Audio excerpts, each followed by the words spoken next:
Commonwealth versus James Blanchard. Your Honor, Attorney Flaherty has filed his notice of appearance. You waive the reading? I do. Good morning, Your Honor. How are you? I'm well. Good morning. Not guilty plea will be entered on your behalf, sir. Good morning, Mr. Blanchard. I do see that Attorney Flaherty has entered an appearance to represent you in this matter. Mr. Means, does Commonwealth make any request on the matter? Does Commonwealth make any request on the matter? Yes, Your Honor. Go ahead. To me, on behalf of the Commonwealth is requesting bail in the amount of $250,000, as well as conditions that the defendant not drive, as well as to be alcohol-free and submit to testing on the scram should he make whatever bail is set. This is based on, first, a brief summary of the facts. Best I can is that this happened on Saturday, May the 24th, in the town of Franklin. Around 6:22 p.m., the Franklin police were dispatched to 76 Grove Street for report of a motor vehicle crash. The initial information was a two-car crash. Upon officers arriving on scene, the officer observed a car, rather than the truck in the middle of the road, and a sedan off to the side of the road. Also observing there was parties on scene who had already arrived before this officer performing CPR on an unconscious adult female, as well as there was a female child who was also at that point outside the car suffering what appeared to be serious injuries. They continued to work on those two that were outside the car. Both they later learned it was a mom and daughter, that they had been inside the sedan that was off to the side of the road. It was that being a Honda Accord. They subsequently continued to treat both of them, but the daughter, which they learned to be a 5-year-old, was transported to the scene, from the scene to where they had ordered a life flight to transfer her out of the scene. They noted that on the way to transport to the life flight that her condition got worse. They eventually transported her to EMS Worcester, where they eventually transported her mom for her serious injuries. They also observed her father, who they learned to be the driver of the car of that Honda Accord on scene, as well as her brother that was still initially trapped inside the car. He was also, everybody in that Honda Accord was eventually transported to the UMass Worcester Hospital for further care. They also identified on scene the driver of the truck, the defendant here, Mr. James Blanchard. They made observations of Mr. Blanchard on scene. They noted a small amount of blood on his nose. His eyes were bloodshot, glassy. They asked him if he was okay. He told them he was okay. They asked where he was coming from. He said from Plainville, where he works. Then all of a sudden there was a crash. They asked him as far as further, what else he remembered. He said he doesn't remember too much about the crash. It happened very fast. They noted during speaking to him he had slurred speech. Initially the officer noted that he was talking in a way that his breath and face were away from the officer. Despite doing so, the officer was able to detect an odor of alcohol beverage, unknown beverage, coming from Mr. Blanchard's direction. They did ask him whether he had been drinking, because they did observe two 1.75 liter handles of vodka and beers inside the truck. He said he had not. They asked him if he would submit to a portable breath test. He said yes. They did administer that to a reading of 0.19. While that was being analyzed, he did tell the police that he had a beer earlier in the day. He was then transported by Bellingham Fire to the Milford Hospital.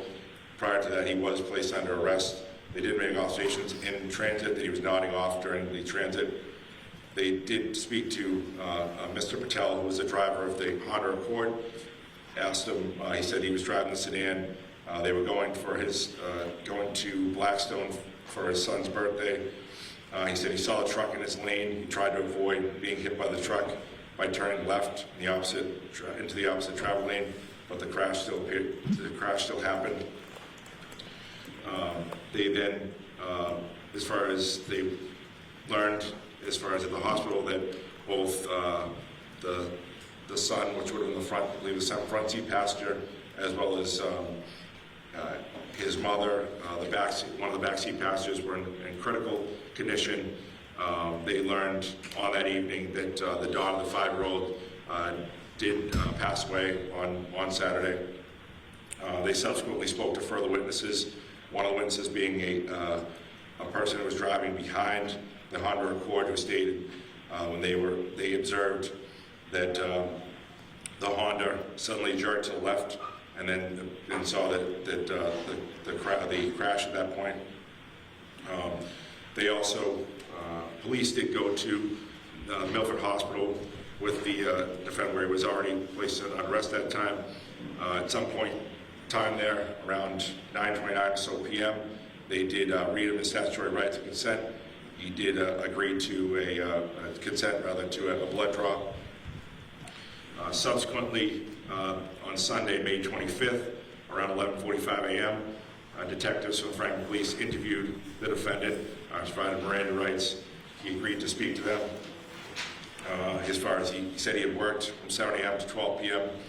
as a mechanic in Plainville, stopped by a liquor store in Plainville where he bought a 1.75 liter of Tito's vodka and a beer, and then went to do landscaping. At landscaping, he said he had 2 beers. When he left, he opened the bottle of Tito's, what he had bought earlier, and began drinking straight out of it, and drove home. When asked about the 2 bottles of Tito's in the car, he said the empty one was from the night before, and the one that was a quarter full of vodka was the bottle that he bought earlier in the day and was drinking before the crash. Well, in addition, Franklin Police did, as far as reach out to a couple of businesses in the area of the crash.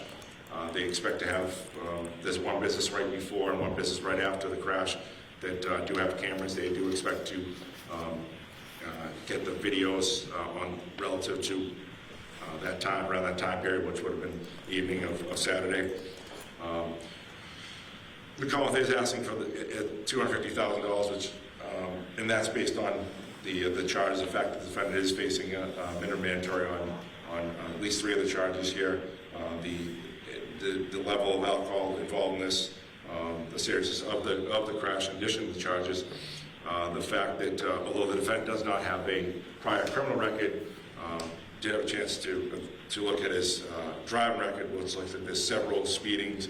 There's a couple of prior surchargeable accidents and an open container as far as civil charge on his driving record.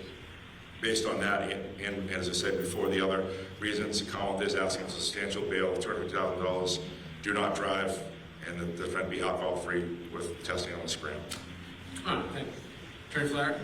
Yes, Your Honor, on behalf of the defendant, he's a young man, he's 21 years old. He's a lifelong resident of the town of Franklin. He attended and graduated from the Tri-County Regional High School. He's employed as a mechanic. The Commonwealth's request is far beyond his financial ability to meet. I would ask the court to impose a cash bail in the amount of $10,000 with a strand, electronic monitoring, and condition to enter and complete immediately an alcohol rehabilitation center. I've had some assistance from the probation department this morning.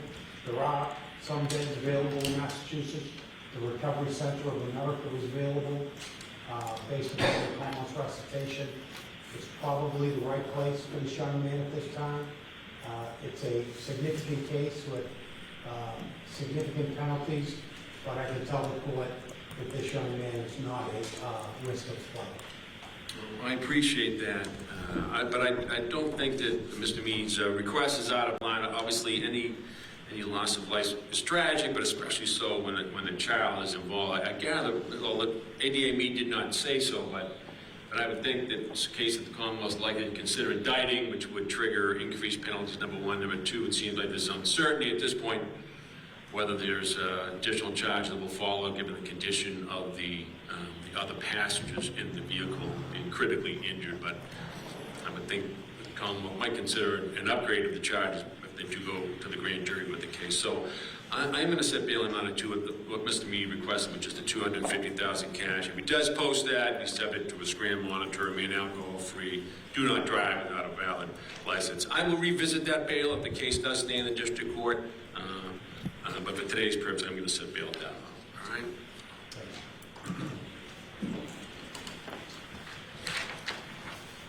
Mr. Blanchard, the court has set your bail at $250,000 cash with the conditions that you remain alcohol-free, subject to scram testing, and that you do not drive without a valid driver's license, or that you do not drive during the pendency of this case.